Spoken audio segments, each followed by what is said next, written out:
Okay. So All right. they're not the shafts you've got in your current clubs are stiffer than these. But the AMT is a descending weight club.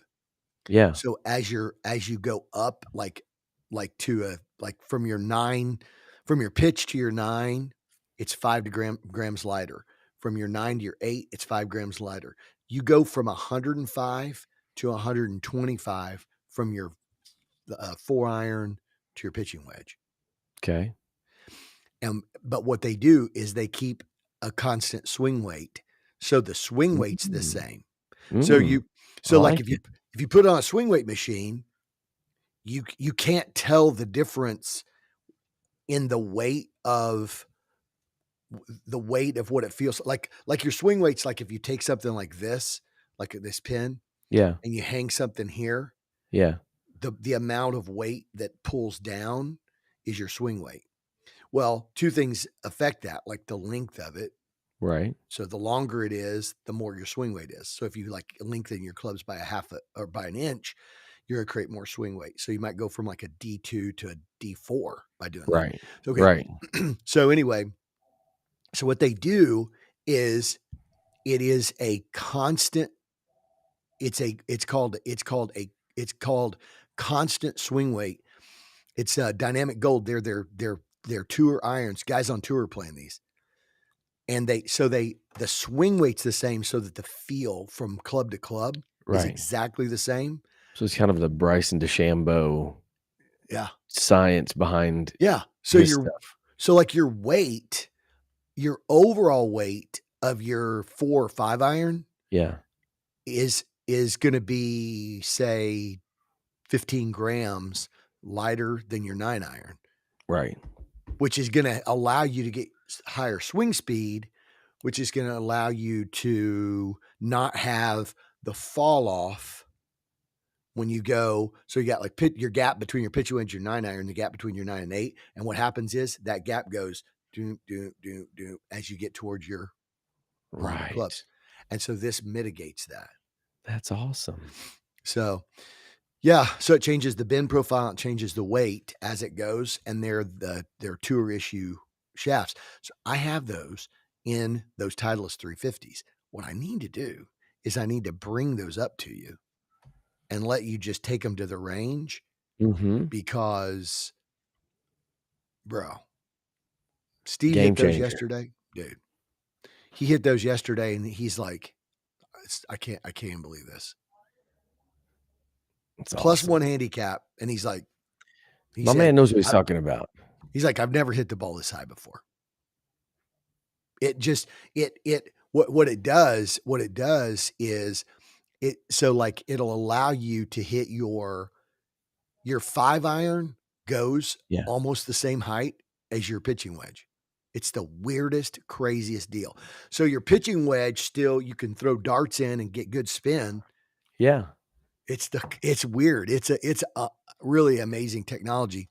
So anyway, if I could bring those up and be like, man, maybe this would be something you could try out and say, like, not necessarily like, is this the exact club for me? Or Yeah. because, whatever, because I think they have the T350s now. I think these are T300s. Mine are. So they have like the T350s now, So anyway, We need to do it, man. Well, just I need you to get healthy. I just pray need you to for get my healthy. finger to get healed. Bless God. Yeah, Lord, in Jesus' name. If we do that, if my finger got all healed up, we'd be in good shape. And then we go For make that real. happen, and we could finish off the season. We could finish off the season with some golf, bro. No, man. Unfortunately, We haven't played one time except for a camp. stupid, man. Have we? No. I don't think so. I haven't hardly played this year at all because Yeah. I didn't play much early on, and then was it like July 15th or 16th, something like that? Yeah. Broke my finger, and I what I what I also don't know is when I did that, I don't know if I did something to my pinky finger and my ring finger Yeah. next to it, 'cause both of them have had I've had some issues, and so I don't know, maybe I did something just like all that stuff's interconnected and, whatever. Yeah. Yeah. So, I don't know. It's dumb. It's dumb. It's dumb. Stupid. Stupid, stupid. Well, Alright. I think we got everything shared out. all We right. apologize to those that are jumping on we're just a wee bit late, We had and, important things to discuss. we did. We had big time stuff to talk about and get through here. So you can help us out by hitting the share button and getting the message out. Looks like we're a little slow on Facebook right now. So if you can get the word out. Coming off of a holiday. It's normal, Yeah. you You know? know, Everybody getting in the swing of things. Tony Richard checking in. check that out. Tony Appreciate Ricardo. Tony Ricardo.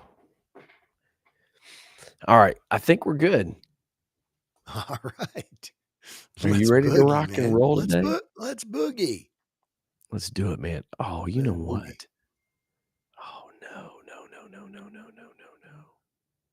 Oh, no. Don't Hold tell on. me. Hold on. I'm telling you right now, you're talking about Instagram. Uh, I'm not. I'm Oh, not. It copied part of last week's deal, so I just gotta go in real quick here. oh man. Fred Sanford say, not to you, but to the system. You big dummy. Big dummy. Okay, where's that supposed to start? Lamont. That was his name. Lamont. Lamont, you big dummy. The events of life. Okay, so with the events of life. The thing about it is that there was a day when like comedy and whatever was, I mean, which is understood. Like it's edgy to certain, like, to people groups and whatever. We were talking about this, weren't we, the other day, about how there's this new comedy out now that's like they just flat out are just offensive and going after it or whatever. Like they say Right. stuff that's Right. whatever.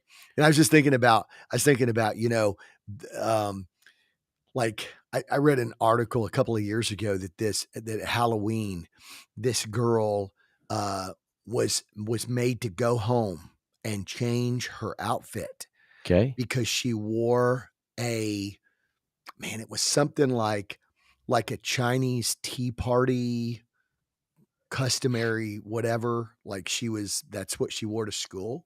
Yeah. And they said that she was misappropriating a cultural dress that didn't belong to her. Mm. And I'm like, well, you're misappropriating a vampire outfit too, because you It's ain't Dracula. it's It's Hallow Halloween. stinking ween, you Crying out dingbats. loud. What in the world? Isn't it hilarious? So I was thinking about would I get in trouble for doing the Sanford voice, for misappropriating an Ebonic style You voice. big dummy. Yeah, he'd be like, "You big dummy, Lamont, you big dummy," and people are like, "Oh, now wait a minute, Tony Richard said the big one. It's the big one, Elizabeth. get the big one, Elizabeth, I'm Elizabeth. coming to see you, Elizabeth. I'm I'm coming to coming to see see you." you. Okay, so Absolute comedic so genius. And Aunt Esther, Aunt Esther. oh, I was gonna, Oh, I was man. gonna say for 100 bonus points to Anthony, Oh, Tony sorry. Richard. What was his sister's name? That was Fred Sanford's sister, right? Was that Lamont's It mom? it was actually no, it Was Lamont was his nephew or no, his Lamont's son? his son. His son. Okay. Yeah, Aunt Esther was his wife's sister, I believe. Ah, his wife's sister. Yeah, Wow. We never and met then Elizabeth, didn't we? we never no, she was dead. That's Never why we saw never met Elizabeth. her. That's why he was She was coming to see her. he would get the big one. I'm coming, the big one in the sky. I'm coming to see you. Yeah. Yeah. Elizabeth and What was the other guy? Oh, oh. man. Was there ever a You don't white guy on there? Was ah, there a I was there a white guy? don't think so. Oh, Grady. Remember Grady? Oh, yeah, Grady. Grady. There was I don't think there really was. So I No. just looked up, bro, you talk about misappropriating. What'd you look up? I just looked up the cast, and Pat Morita, you know who Pat Morita is, right? I do not. Pat Morita is like the GOAT Asian actor, like, he's been in everything, Karate Kid and all this stuff. Oh, okay. Pat So Morita. he Was he was was he wax on, wax off? yeah, Mr. he was yeah. Mr. Maggie, what is his name? What was his I think the name? Magi are the people who came to see Jesus. The Magi, Mr. Magi. Master No, that Magi. wasn't and he wasn't Mr. Magoo either, No, that's but what I kinda was combining them, it wasn't I? wasn't Mr. Magoo, somebody No. somebody can help us out on that one. Yeah. No, so you know what his name was on set? Miyagi, there we go, thank you, J-Rod, Miyagi. Mr. Thank you. Miyagi. Thank you. I should have known that, but Yeah. his name on Sanford and Son, he was like a just a bit character on there. Yeah. His name, bro, Tom Chin. we're gonna get so canceled. What was Hi it? his name was Ah Chew.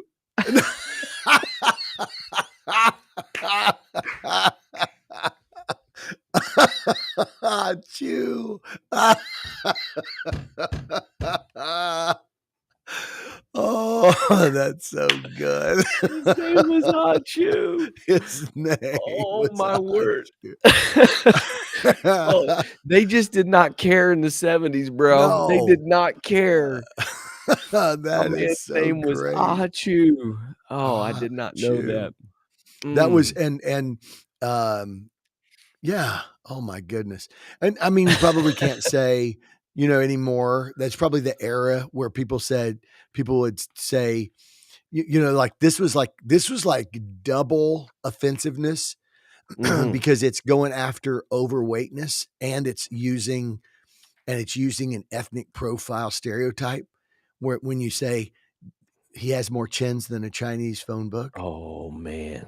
Ooh, boy. You see what I'm Yeah, saying? you can't see the '70s, like, But you that think was about it, like that bro. was just like normal comedy, and Archie now it's Bunker. like, I was just thinking about Archie Bunker, yeah, right? yeah, Like, yeah. Archie Bunker, that like, the things that they said in that show, Oh, dude, holy moly. I mean, you talk about, like, just going right after those issues. He did not care. no. So 100 bonus points. Do you know the theme song from Archie? Uh, Maybe we could use a man like Herbert Hoover again. Yeah. What Boy, is the the songs Glenn Miller played, songs that made the hit hit parade. parade? Guys like us, we had it made. Those, those were the Those were the days. days. And you knew what you were then. Boys but Boys were boys, but boys. men were men. That's maybe Mister we We could Could use a Use man like Herbert Hoover again. Yeah. Come Oh on, boy. somebody. That's I right. could go down all of the '70s You show got to theme sing it like songs, bro. Edith, though, right? Songs that made the hit parade. They don't have classics like that Uh, anymore, bro. They don't have did classics did like she that. say that phrase? And then Archie said, "Guys like us, we had it made." That's it. That's exactly it, man. That is so good. Oh, man, goodness gracious. Oh, that we could go down a whole rabbit trail Oh man, hey, on that stuff for I mean, sure. and you go straight out of that to moving on up. Yeah, yeah, absolutely. And then and You then know, and then bust out with you take the good, you take the bad, you take them both, and there you have the facts of life. Got the facts of facts of life. life, Yeah, silver spoons, like, dude, I could go yeah, through and just sing all of those songs. yeah. Hey, hey, Mr. Carter. Mr. Goddamn oh, man. Hey, Mr. Or shout, yeah. Ooh, ooh, ooh. We tease Yeah. him a lot because we got him Got on the him on the spot. spot. Welcome Welcome back. back. Yeah. Welcome back. Welcome back. Welcome back. Oh, man. um, oh, and you know what is amazing? What is it? Speaking of misappropriating accents and Oh, boy. tone and whatever. Yeah. Did you hear Kamala? Mm. Huh? Mhm. I The did. the Kamalan presidential candidate? Sh sh she was in Trying to Detroit, get us You're trying to get us totally flagged today. I feel it, and she man. I know, and she said, she's like she's like, "If you got a 5-day work week, you better thank a union member." And they're So like, good. so now so last night I was looking for AI foghorn leghorn voice. Oh, my word. Oh, my You better word. thank a my boy, you better hear me now. You better thank a union member. I saw somebody tweeted and said, "I wanted to speak to an Asian crowd so bad and just see what happens." Yeah. See her Oh, turn on the man. accents. Oh, my goodness. Yeah.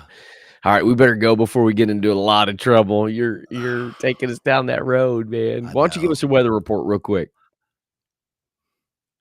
Do we have one? We Oh, do. yes, yes. Chief Meteorologist Ken Bastarki checking in. Good morning, my brothers. Cool morning, 62 degrees with a high of 74 degrees in Northeast Ohio. And if you know what the weather's like, you better thank a chief meteorologist. You better you better thank a chief meteorologist like Kim Bastarky. Yeah. Yeah. Oh, man, that's so good. That's so good. Alright, I think we're ready to go. We're a little bit behind schedule today, so we're gonna get rocking and rolling here. You Let's ready? do it. Let's do it. Before we do that, Let's do it. let me get one thought off my head was, Get it off. do you remember who was really preeminent in turning on the accents? Presidential Uh, candidate hold on. Hillary. Oh, yeah. Yeah, there's a couple of them.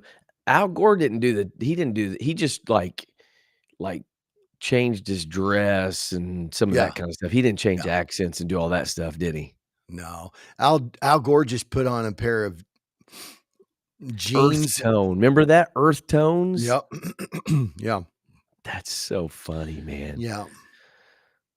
Man, Yeah. if you gotta do stuff to make yourself more likable, you just gotta know, like, a if your team says, "Hey, look, we're gonna have to make you more likable and more, like, associatable." Mhm. Just know they're saying, because in your normal you, you're not likable. Right. Right. Yeah, Tony Richard just pointed out, don't forget, Al Gore did invent the internet, True, which was, which we wouldn't even be pretty coming am to you today if it weren't for him, so God bless you Al better Gore. you better thank an Al Gore. If you're on Restream today, you better be thanking an Al Gore today. Kamala said Kamala said, "You better thank an Al Gore." Oh It my goodness. it was like, I don't know if that was like a it was like a it was I don't know if it was a Southern what was that accent? I'm trying to think. What was she doing? "You Yeah, I better thank." think I think Like, something like that. she was maybe just trying to be a sister. It's probably true because you know that there's these things coming out being like, "Oh, yeah, yeah, yeah, okay." So when she was first running for election in San Francisco, excuse me, when she was running for election, I saw this deal and these black ladies were sitting it was like a podcast deal. And they're like, when she first ran for election in San Francisco, where there's a lot of Asian population, she was West Indian. She Mhm. was from Jamaica. She was blah, blah, blah, blah, blah. Oh, now she's African American. I see. And it's not me. It's not me saying that. That's Yeah. those black ladies that are doing the podcast. And so they were basically saying like, no, no, that's not authentic. It's a problem with we could have a conversation about, like, when like, from a church standpoint, when you try to be like Yeah. that's the problem with the attractional model. That's what you end up looking like when you're the Yeah. attractional model church, is you end up looking like you're just trying to cater and appeal to a demographic, and Right. you end up looking just It's, dumb. it's the truth. right, 50-year-old dude wearing skinny jeans You just and Air Jordans and getting up there and, talking about mid and no cap and whatever, and people are like, "What? Come on, yeah. dude, just be It's yourself." and that's the thing. You're like it's like, that's generational misappropriation or something. Yeah, It's yeah, and the thing about it is like just and that I think that's the thing about when people get so like you're talking about the attractional model church and whatever, and I think that's the unfortunate downside to even a lot of this, political correctness gone berserko is yeah, the fact that people are like, "Oh, can I say that?" And yeah, you're like, "Look, here's the deal. Cancel me. I don't care. yeah. I think there is a I'm not reflex being back against rude." that, right? Yeah, I'm not being rude. Yeah, I'm not being I'm not being any more racist. I'm not being any more racist than, like when people call Donald Trump orange man. Like, I don't know. Is that racist? I don't know. Like, I don't know. are they going after him because he's orange? I don't. And Is it's the Fighting Irish, is that a yeah, stereotype? yeah. I mean, you know, I think Man, that's the thing, like stereotypical, and so here's the deal. So when somebody who's a presidential candidate, stands before a union and uses some kind of feigned accent and you laugh at it and call her out for being, that being hilarious. That's hilarious. That sounded dumb. Okay. right, That right, sounded dumb. right. And Whoever did it, I don't regardless of care. I whatever don't care who it, whoever did it, yeah. you looked stupid. I don't care who it is. Yeah, that's dorky. Well, you better get you a podcast. All right, you ready to go? Yeah. We We better get better, going. You better get we going. better get You going. better get going.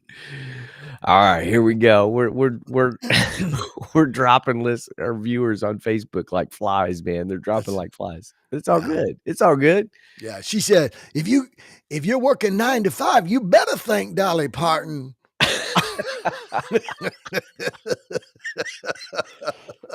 Oh my goodness. Sorry. All right, we're gonna get going. Here we go. All right.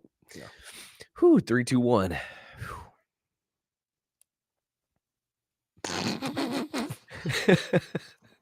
He couldn't handle it.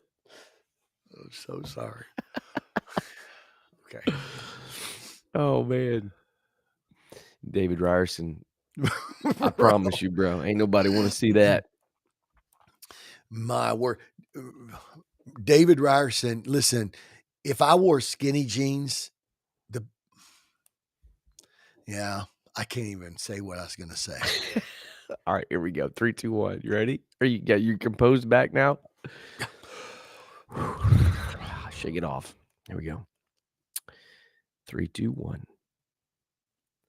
Hello, everybody, and welcome to the Mobilized Church Podcast. This is Chris Dillingham alongside my big brother Ken Dillingham, Junior the Third, on a lively Tuesday morning. My word. The pre-show was epic. It was epic. You said It shake it off, and I started to say, you better get some Taylor Swift. No, no, no, no, no, no, no. Better We're not not go going there. down that road. Okay. No, All right. All right. All right. that's in All the right. pre-show. You gotta show No, up that's right. early. We did 3, 2, 1. That's right. My We bad. did 3, 2, 1. You gotta show up to the live viewing, the pre-show early, or you can go watch it. And, it was a little entertaining. Apparently, you had a very good, weekend, rested weekend, because Yes, you came out guns a-blazing today. I did. I did. Apparently, he's feeling his oats. One of the Apparently, I've never done a podcast before. one of the all-time greats, the apparently kid. Oh, man. Did you have a good weekend? I did. How about you? We did, we did. We kind of chill, got a little bit of sickness moving through and Yeah, whatever, but we're doing good, man. Yeah, it was beautiful, beautiful weather. How about this weather? It's football time, bro. Can you believe that? man.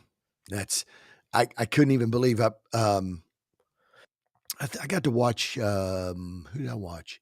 I watched a little bit of the Michigan game and I watched LSU and USC. I watched Mhm. the one of the newest members of the Big Ten put a beat down on the SEC team. So, Big Wasn't 10, exactly a beat down. I know, Big 10, 17-1. which again, it's hard to wrap your brain around how the Big Ten has 18 teams in it, but that's the state of the college game today. 17-1, lone loss being Minnesota, which, by the way, did you see this? Minnesota? Did you see this? What did they do? Oh, this was absolutely glorious. I did They not had a see it. they had a guy, I can't remember how far the field goal was, but it was a pretty decent sized field goal, 40-ish, something in that ballpark. Yeah. Mhm. He had a 40-yard field goal to win the game, and he kicks it, and he missed it wide right, and the fireworks guy at Minnesota Stadium hit the button, and they started shooting off fireworks for a missed field goal to lose the game, bro. Who'd they play? Dude, you had one job. Who did they play? North Carolina, I think. North No, my Carolina. word. Oh, And all the man. North Carolina fans, he's like, "That was for you. Welcome to Oh, Minnesota. what We're in the nice." world? He hit the button. It was absolutely amazing. So, Home of Tim Walsh. He was the guy on the button. well, there you go. There you go. I sent a deal out to somebody yesterday. I said, "You ready for a little chuckle?" It was the announcer of the, when the, like, now on the tee box Yeah. from, Yeah. Sarasota, Florida. And the guy goes, "Ricky Flower." Then the one guy goes, the one guy says, "Now on the tee box from wherever his home is." He said, "Brooks Cupcake." He says, That's "Cupcake, awesome. bro." Oh, my word. The one man. guy goes, introduces, "Now on the tee box from Dublin, Ohio, Jordan Day." Stop it. He looked around. One guy said, Jordan Day. one guy says, former Open champion Luke McDonald. He turns around. He says, "Donald, Luke Donald, Luke McDonald. Luke McDonald." So anyway, this is the guy. He texted me back and he said, "You had one job, Dude, for to real. read a name." For real. How'd you miss that up? Unbelievable. Yeah, so it's been a entertaining weekend and entertaining pre-show. Hope everybody had a great Labor Day, getting back into the swing of things. This is an important season, Kim, for the church. It really is. Every season has some different opportunities. Summer season's a good mobilization opportunity. Fall, everybody gets back into some normal schedules and whatever. So this is a big time for the mission and for the kingdom. So I feel like we have a good topic today. I feel like it's something that everybody's going to be able to just really kind of resonate with and kind of. I'll just kind of I'll tee it up for you. What you gonna kind of do? I'll tee it up for you. How about that? Why don't you just go ahead and rear back and You hit a better get you 300-yard somebody drive? that can tee it up like that. You better get you a driver.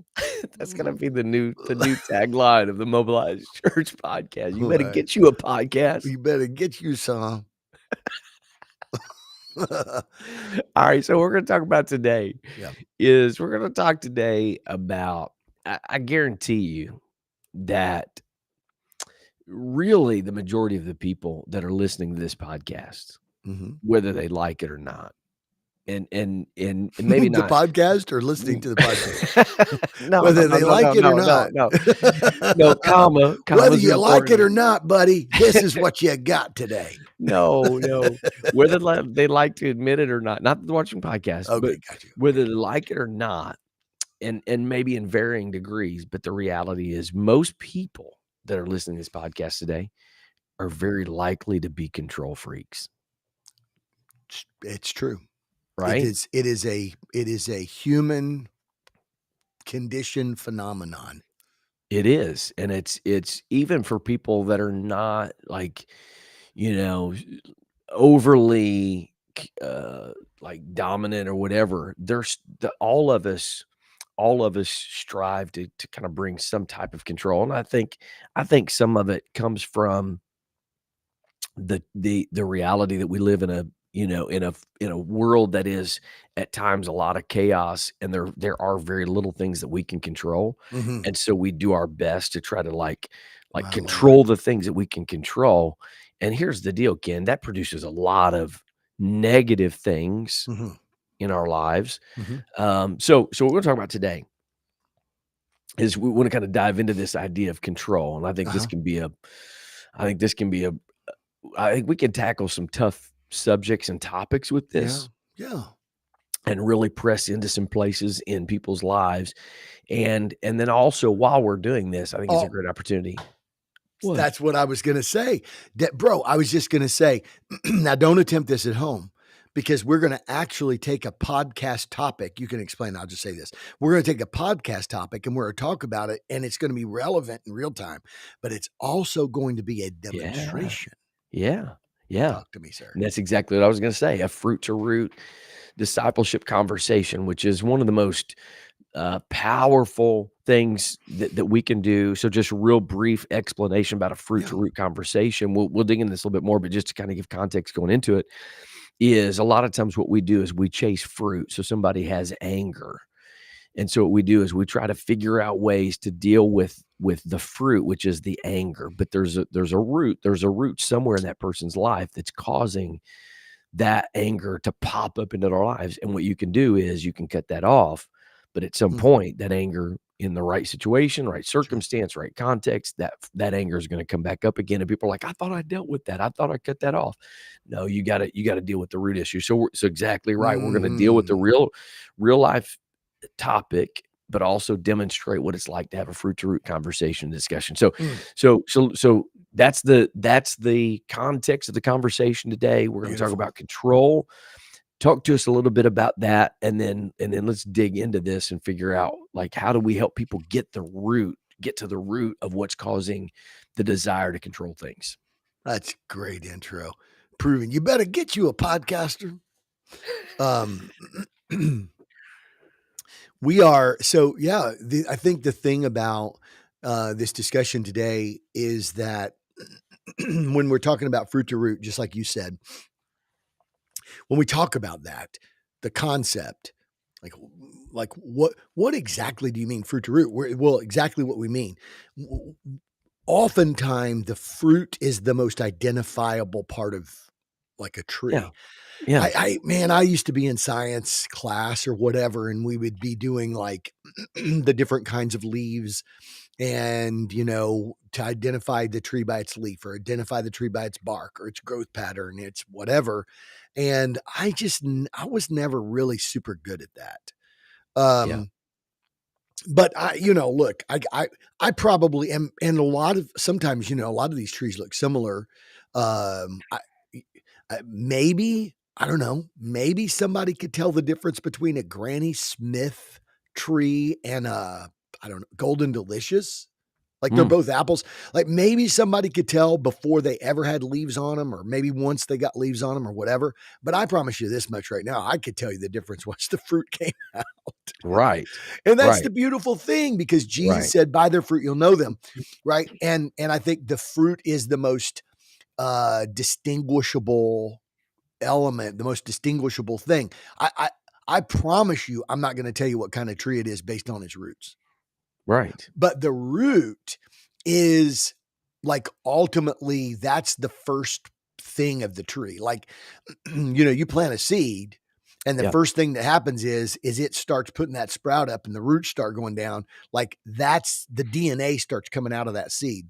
yeah, And so everything then that follows every how tall is it going to get, how what's its bark structure going to look like, what's its is it going to be like conical shaped or is it going to be round, is it going to whatever, is it going to have a tangerine on it or is it going to have a pear, right, um is all determined by the root. And so when we talk about fruit to root discussions, particularly in this conversation today about being control freaks, I think this is something that's so amazing when we think about having this conversation with people or talking to people where we're able to have a conversation about the fruit. And it'll make more sense as we talk about this. sure, But you could actually have a conversation about the fruit that somebody could clearly recognize, like you said, fear or anger or whatever. yeah, That's not the root. The root of it is something else. That's just the fruit of it. So Yeah, today, okay, so today let's just start a fruit to root discussion, yeah, and and here it is. Okay, the events of life, whether it's the choice of people, whether it's life circumstances, whether it's world events, whatever it is, really they predominantly happen outside our scope of influence. Like correct. I have the ability to influence in a small ring or small scope around me inside, let's say, the context of the greater community that I live in or the state I live in. And so my ability to affect wider and wider and wider becomes smaller the more people you're talking about or the wider the scope or whatever. So Yeah, at the end of the day, there isn't much that happens in the world beyond me that I truly have control over, absolutely. right? And yet none of us enjoy the feeling that we're being controlled by other things. So, because it doesn't produce a sense of strength and security, right? So, you could have this conversation and you could talk to somebody and really, you start seeing them like they're angry all the time or they're, whatever. And they're like, okay, what's at the root of that? That's a fruit. What is it? So, what are the things you can control? What are the things you cannot control? And just as you said, trying to be in control is a very common human defense mechanism. Yeah, And and so, I think that's a huge component of understanding this conversation today. yeah, absolutely. And the reality is, like you said, control is an illusion, Yeah. right? Or a delusion, one or Or the a other. delusion, right. Yeah. It's that you think you're in control of a lot of things, and Yeah. as you said, when you really when you really zone in on it and or hone in on it rather, and you, start to really look at the things that are happening, the reality is, man, you really don't have control as much as you think you do. Like, for example, I remember I was doing a weekend revival service in Millersport. No, Millersburg, Millersburg. Yeah. Millersburg. right? Right. Millersburg, and I Yep. started experiencing some pains, and I started, like, excruciating got really sick and started feeling like excruciating pain, so I did what you're not supposed to do, Ken. Yeah. I went to WebMD, Oh, stop it. and I diagnosed myself with either stomach cancer Yes.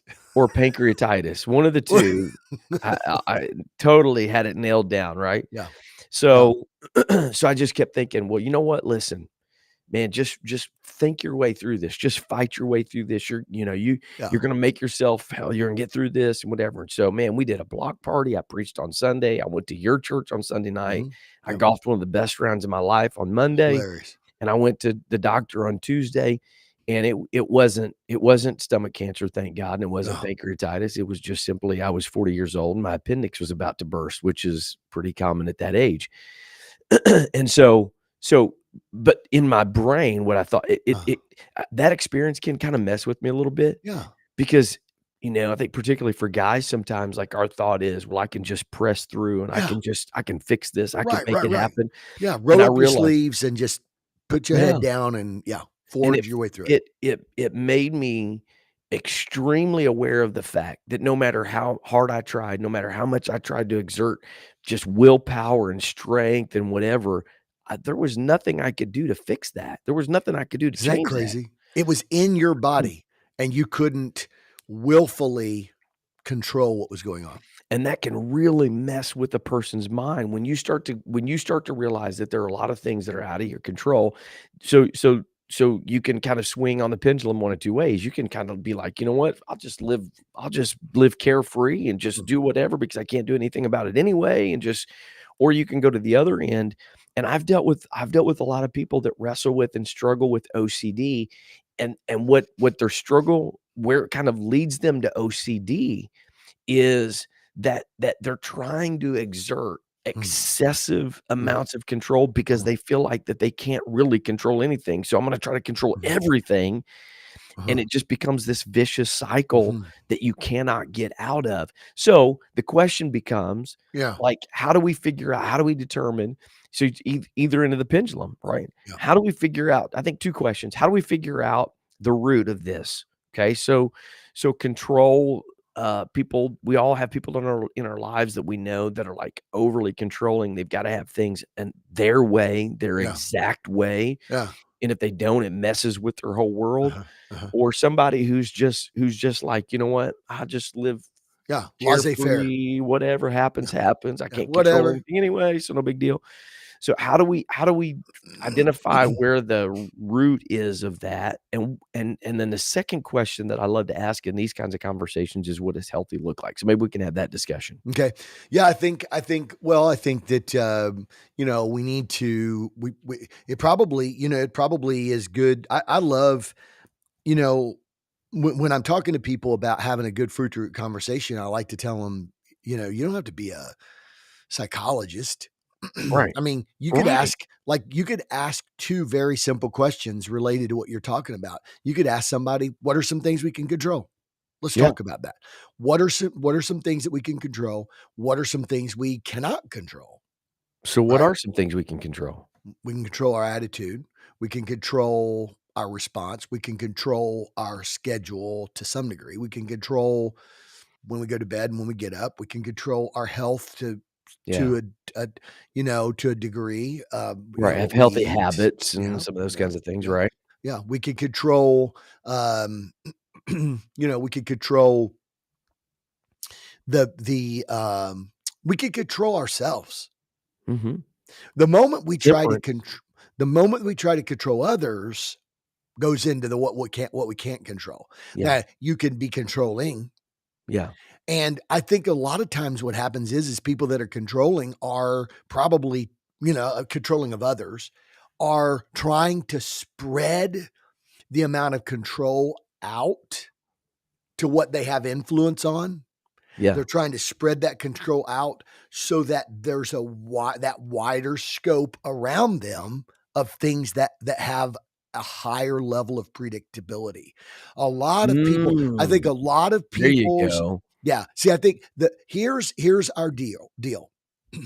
I think that our desire to control is not necessarily rooted in a desire to be in charge. To It be dominant, right. could be, I think more than that, I think one of the greatest fears in the human experience is the fear of the unknown. Mhm. You highlighted it when you Absolutely. said something was going on in your body, so you got on WebMD and you're like, and you said, "I did one of the stupidest things you could do. I got on WebMD." Well, then why? Why did you do that? Because your desire to know what it Mhm. was Mhm. is even if it's something freaky, is more than the imagination that happens of the unknown, Yeah. that all the things that we can predict it to be. Like, oh god, it could be this and it could be that and blah blah blah. And so our fear of the unknown is something that I think that we, like humans, deeply struggle with. Yeah. And That's so so to good. me, That's so good. control is a desire to create some level of predictability, which helps us manage the unknown. Absolutely. Absolutely, and I think, like, biblically going back to the beginning, when they lived in perfect relationship with God, that, there was no they had responsibilities, they had Mhm. duties, but Yeah. it was their natural outflow of relationship with Mhm. God, but when they got out of that covenant relationship, now all of a sudden, I think deeply ingrained Wow. in the human DNA is this understanding that now we live Wow. in a world where there's all kinds of dangers. Hmm.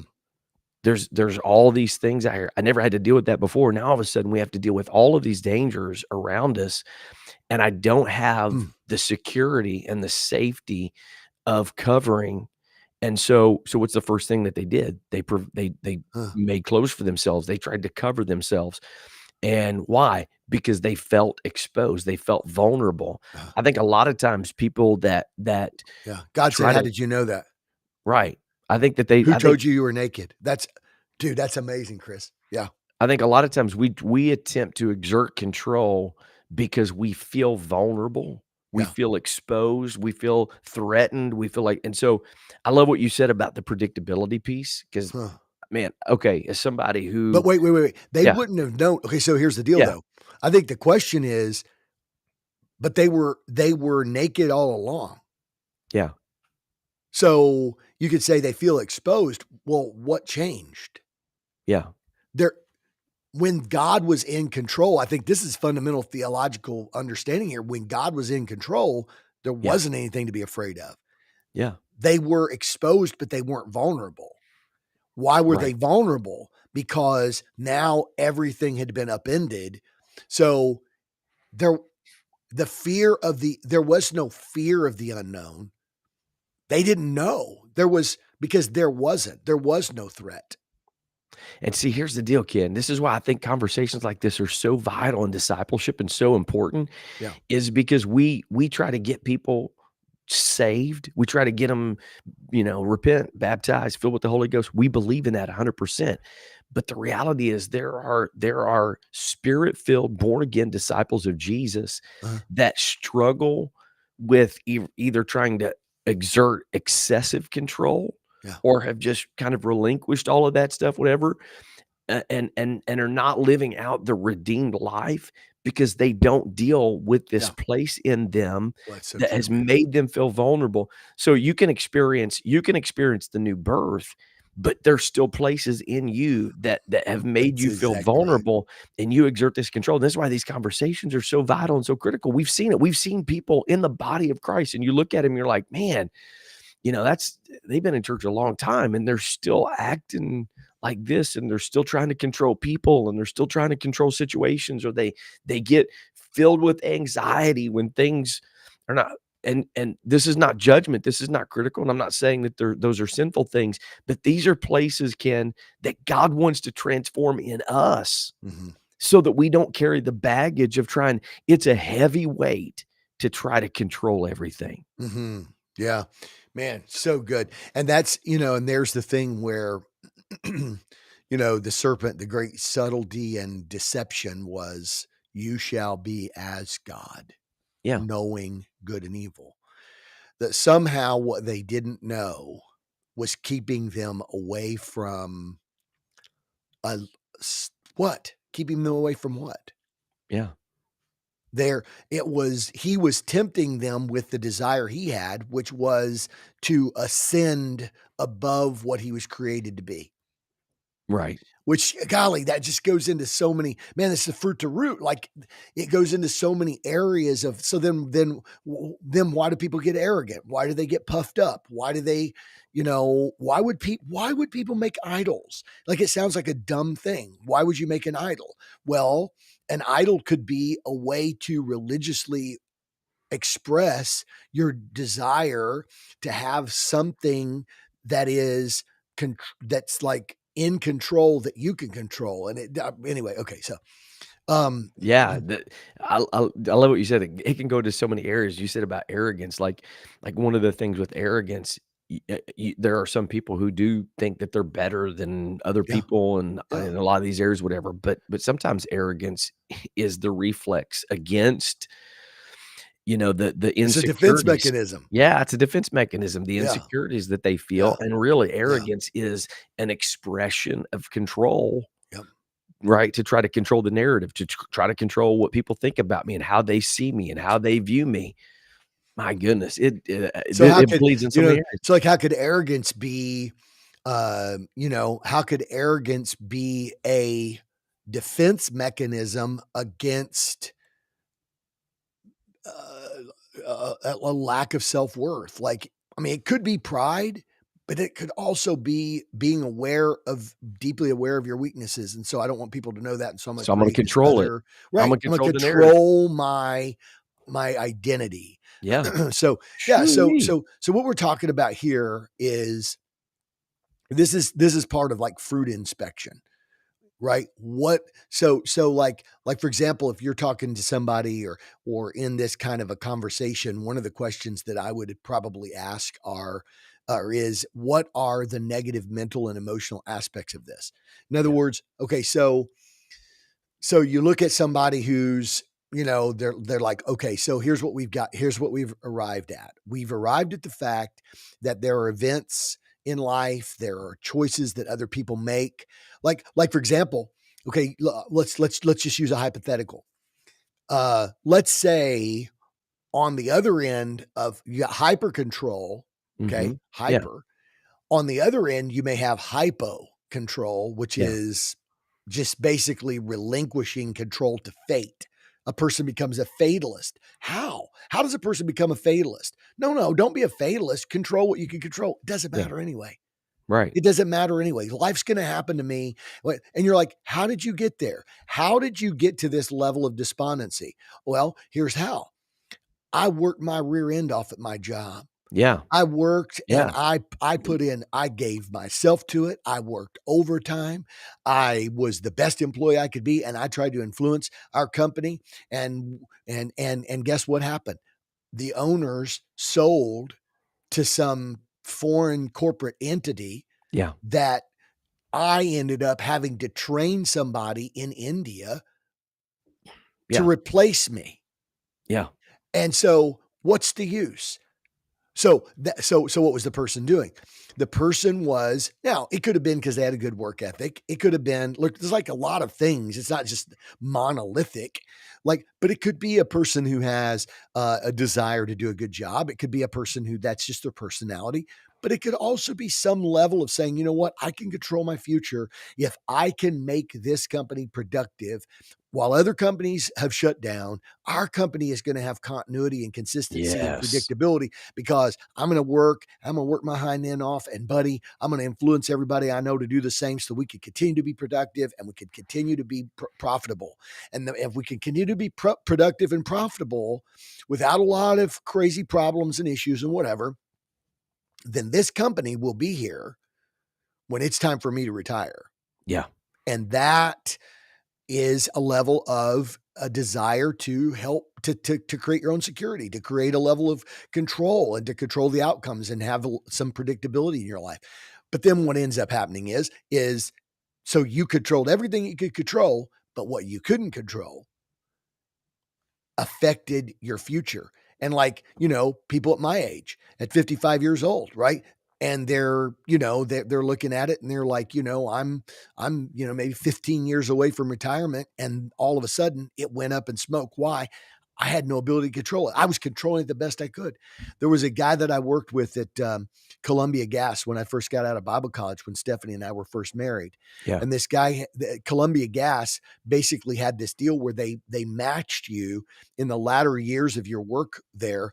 They matched you 2 to 1. $2 to every $1 you invested. So if you put, Okay. say, 10% of your income in, they would match with 20%. Yeah. But the kicker was they matched it with Columbia Gas stock. Mhm. And Columbia Gas suffered a critical corporate sort of calamity. And their stock went from this was back in the early 90s. It went from like 60 or $70 a share to like $6 or $7 a share in Bro. 24 hours.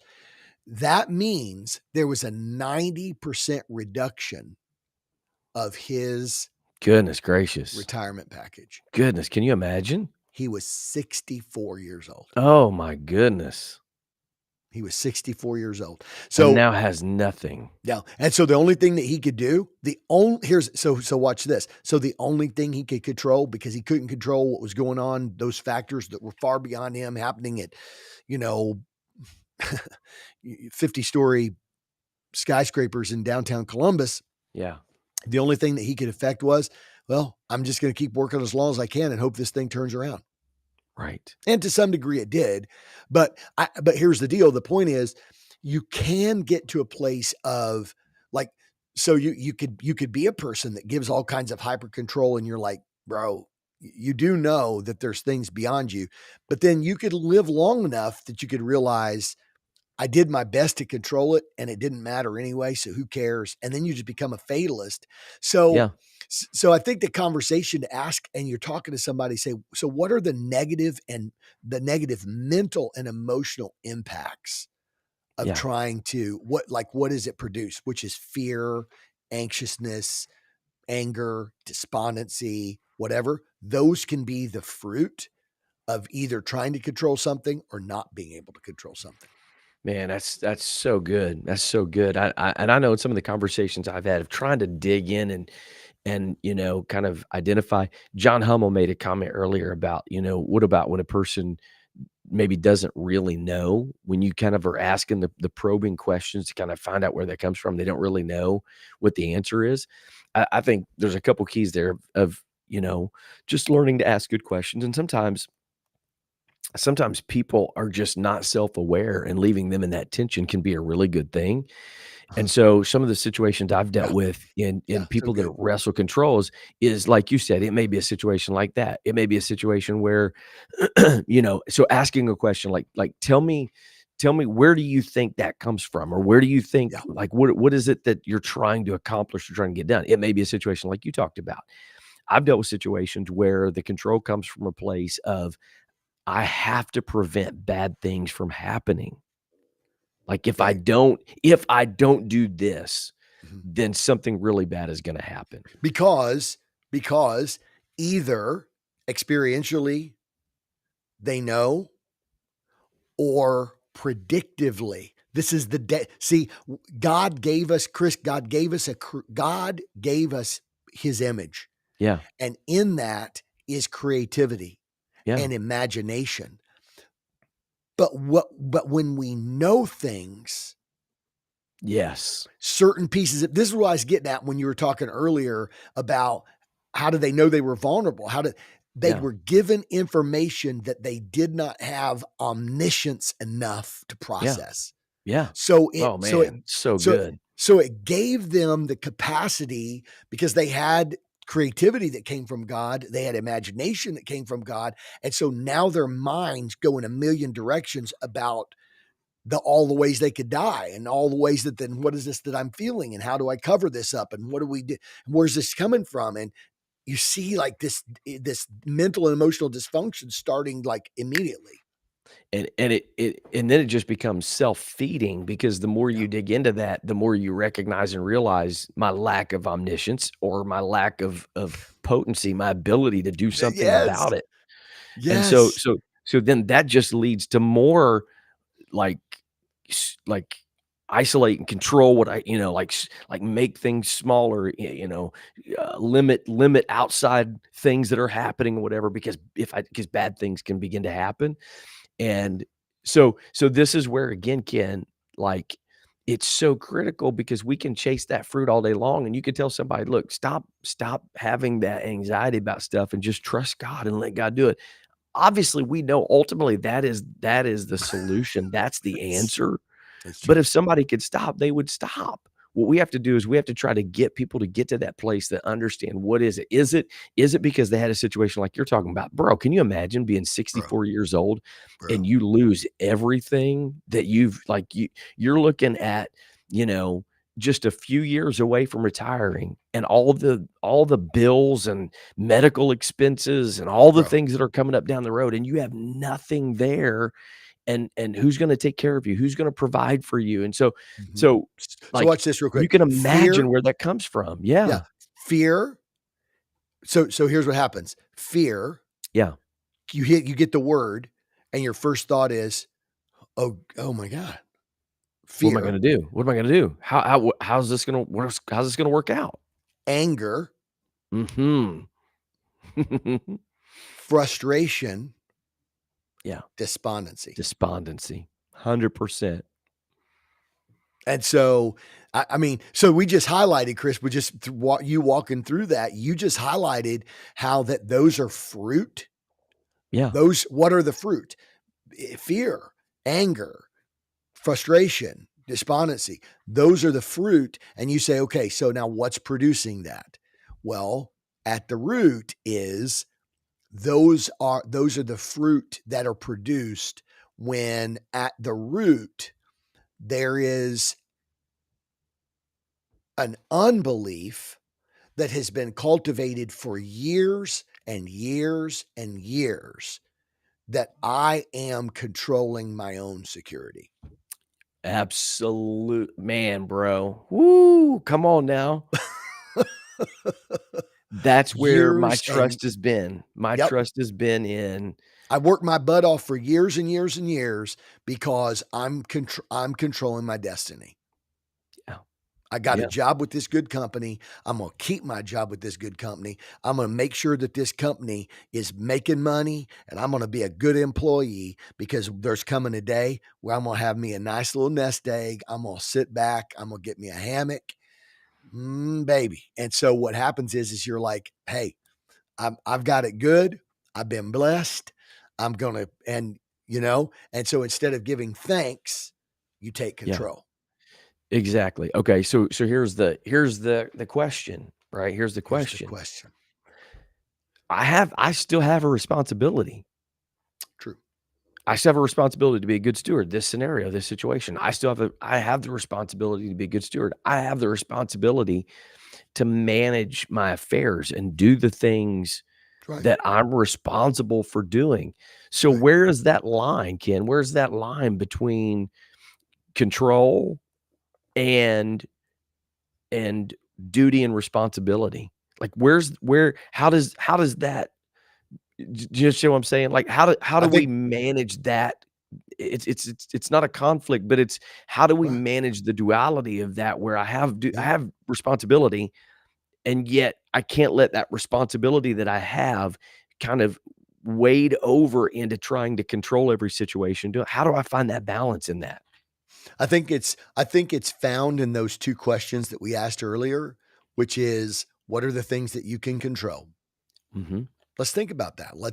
And then the things that you can control, you've probably given responsibility for. Mm. God's probably given you a level of responsibility. God said you can control keeping the garden in the state I presented it to you. You can control the expansion of it. You Yeah. can plant seeds. You can divert the water of the four rivers of Eden. You can expand the garden into other areas, preserve it, keep it, tend it. Uh preserve the garden in its condition. I gave it to you. You can't make a garden. You can't I didn't make you the creator. I'm the creator. You can't control. But I've given some creative powers into that. I've given you my image. And so where is the creative power in it? I put creative power in the seed. Um a tree can reproduce now. You Yeah. can't make a tree, but Yeah. I'll give you the power that from that tree I made to make another tree. You Yeah. can control that. So, what can you control? Then the question then becomes okay, now, what can you not control? Yeah. I think that once you ask a person, what can you not control? It's, I can't control I can't control, I worked for Enron when I was at Bible college and I worked for Columbia Gas. What happened there? Right. Oh, I couldn't control any of the craziness that happened with either of those companies. Right. Okay. So then here's the question. All right. So what are you going to do with what you can't control? What are you going to do with what you can control? Yeah. I'm going to be a good steward. I'm going to work hard to the glory of God. Not, I'm not, I'm not. See, that was the thing. That's what God originally said. You're my image bearers to bring me glory. So that's why Paul says, don't do your work as men pleasers. Why? Because men aren't in control of your future. Yeah. Do your work as unto the Lord. So what am I going to do? I'm going to be in control of what I can be in control of, and I'm going to do it. I'm going to do all that my hands find to do. I'm going to do with all my might, as a testament and a glory to God, and to indicate that I believe that God's in control. I'm going to live that way. So the things that I do are going to bring Him glory, and then the things I can't control. What are you going to do with that? And I think that's the Yeah, critical question. What are you going to do with what you can't control? right. And I think in the world that we live in, one of the things that I think we feel like controls us more than it does is you might get the pushback and be like, "Well, I can't control my feelings," because 'cause we're a very feeling-driven culture, right? We're Mhm, driven by how we feel on something. But I think you tapped into something, bro, mhm, when you said the scenario that you gave, the guy from Columbia Gas, for 30 some years, mhm. he right? The f the 40. He started working there when he was 24. 40 years, 40 years. his attitude and his mindset was, "I got a good job with a good company. I'm gonna make sure I got this nest egg. I'm gonna do this, blah, blah, blah," right? So, like, he's feeding that feeling Mhm, of, "I'm providing my mhm, security." mhm. So when that gets stripped away, now all of a sudden it exposes the flaw and the error of those emotions and those feelings. So He is it fertilized fear for 40 years. Think fertilized fear? his first response was fear. "Oh my god, what now? What's gonna happen? What's gonna" Because fear of the everything unknown. that he was doing was based out of the fear component, and I think this is man, I think this is truly revelatory because so many people will be like, "Man, I see it, I get it, but I can't control what I feel. I just can't control how I feel." It's because you fertilize, sometimes unwittingly. You don't Uh-huh, even realize that you're doing it, but the things that you're doing it that you're doing thinking that I'm controlling these situations, which maybe it's out of fear.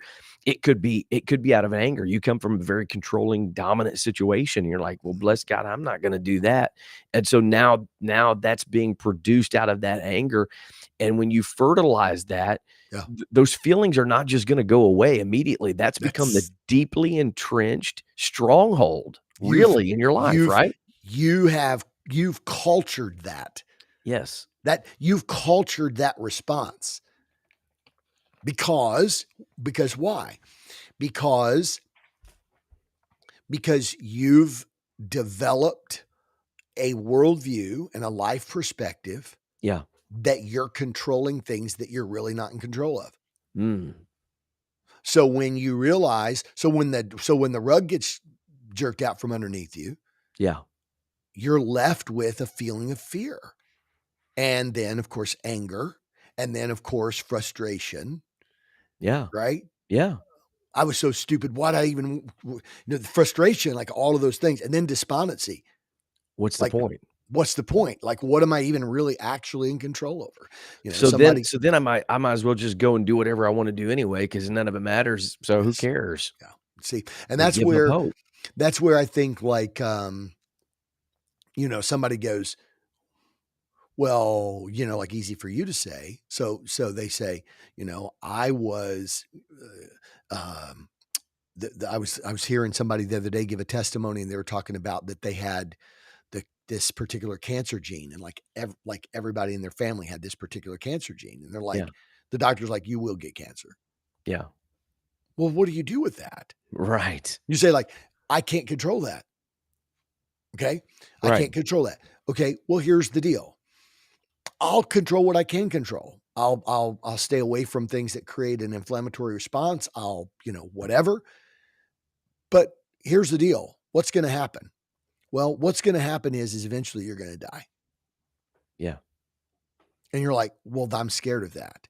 And you're like, good. Now we're getting somewhere. Yeah. Why are you scared to die? Because here's the deal.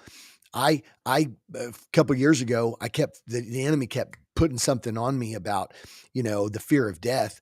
And finally I felt the Holy Spirit, like, how he speaks things, and said, tell the devil, are you so stupid that you're going to threaten me with heaven? Right. Right. Go ahead and threaten me with heaven. Go ahead and threaten me. Okay, because guess what? When I die, this imperfect body is going to be done away with, and I'm going to have a perfect body waiting on me that will never die, will never get sick, will never. My deliverance comes through that. Yeah. that is something that the Bible said that Jesus delivered us from the fear of death. All of our lives, we were held bondage to the fear of death. And how did Jesus deliver us from that? He conquered death, hell, and the grave. And the Bible says, then therefore there's a body waiting for us like unto his glorious body. He went ahead. He was the trailblazer. So Jesus said, okay, now I've blazed a trail. Just follow me. Yeah. Yeah. Follow me into this ultimate deliverance. And so this is the tension. The tension is, well, I don't want that to be my hope. I want my hope to be that. Bro, I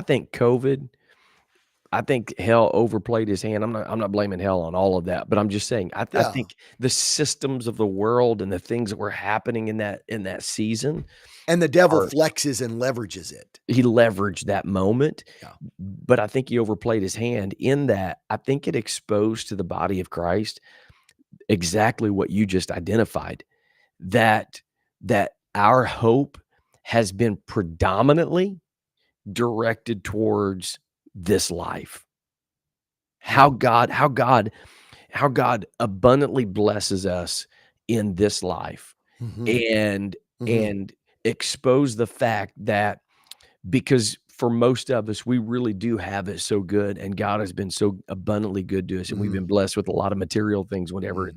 that it's hard for us to imagine that the other side is better than what we have right now. Bro. Bro. Right?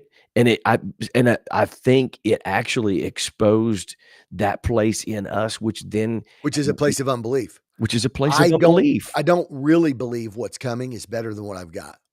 Right. If you really believed it, you'd be like, "Come now, COVID."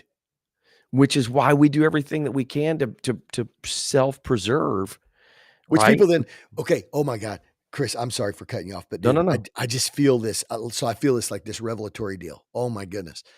So people could say, well, yeah, but it's not just about me. I'm worried about my family. I'm worried about my wife. I'm worried about my kids. Yeah. Right. Yeah.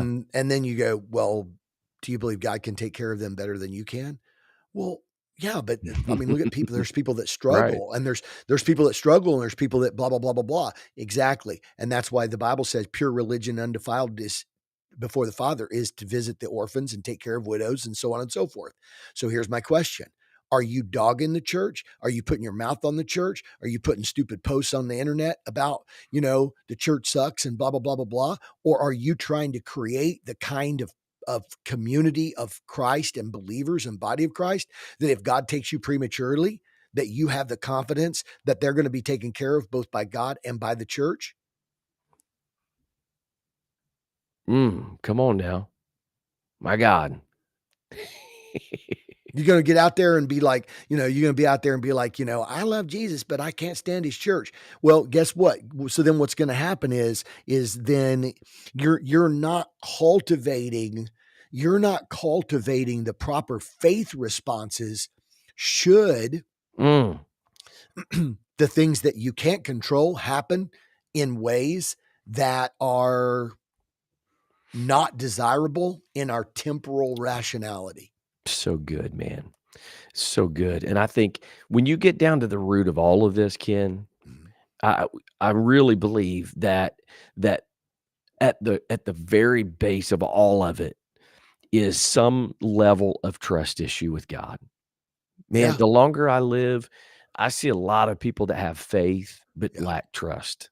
yeah, And a lot of this a lot of the control stuff really does when things happen that we can't explain and don't understand, whatever, do we really believe and trust there it is. that some way, somehow, God can turn it into my good?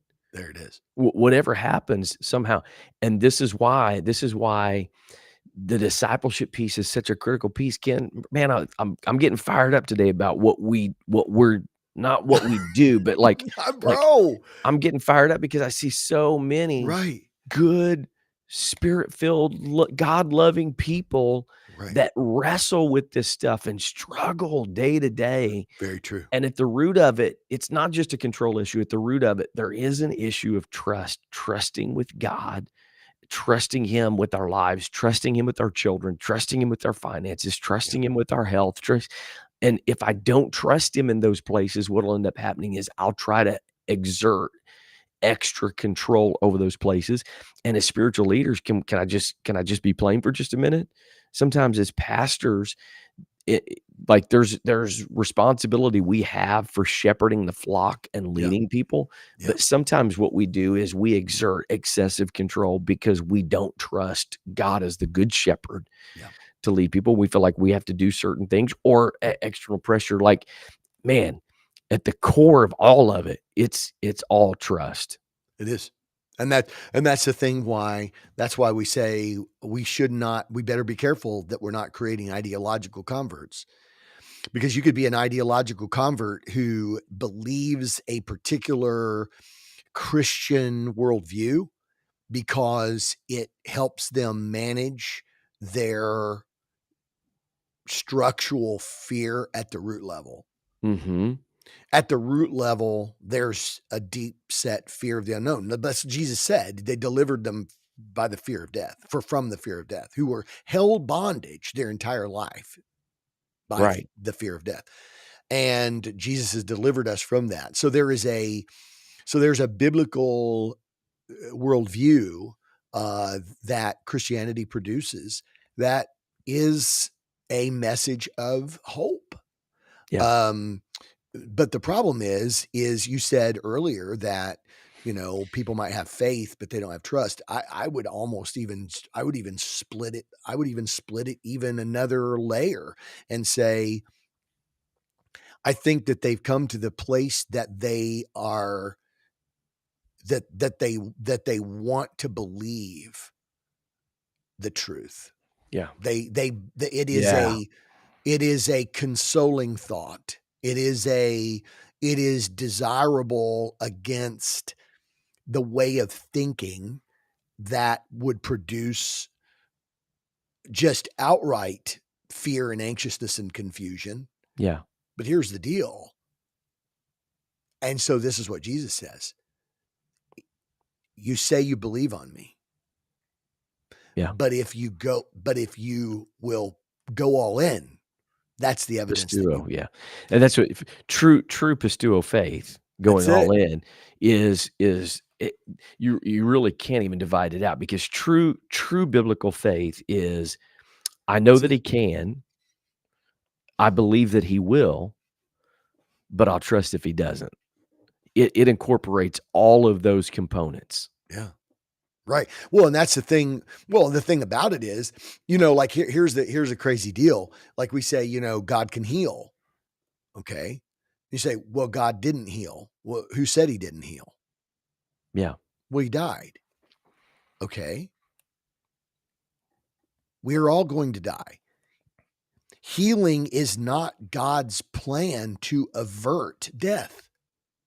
Yeah. Healing is God's ability to either demonstrate His power or give you more time to advance His kingdom and do what you've been called to do. Yeah. So if God doesn't heal you, it's not a failure on God's part. God doesn't fail. So So good. so if God doesn't, if tomorrow, if tomorrow for whatever reason, however, I'm checked out of this world, it's like, God, why did God fail? There were so many things and there was so much. No, there was nothing left. Yeah. It's it's your time. It's time. You're coming home. Well, Yeah. that's not fair. I know. In an earthbound temporal perspective, it feels like it's not fair. I was listening the other day, and where does this come from?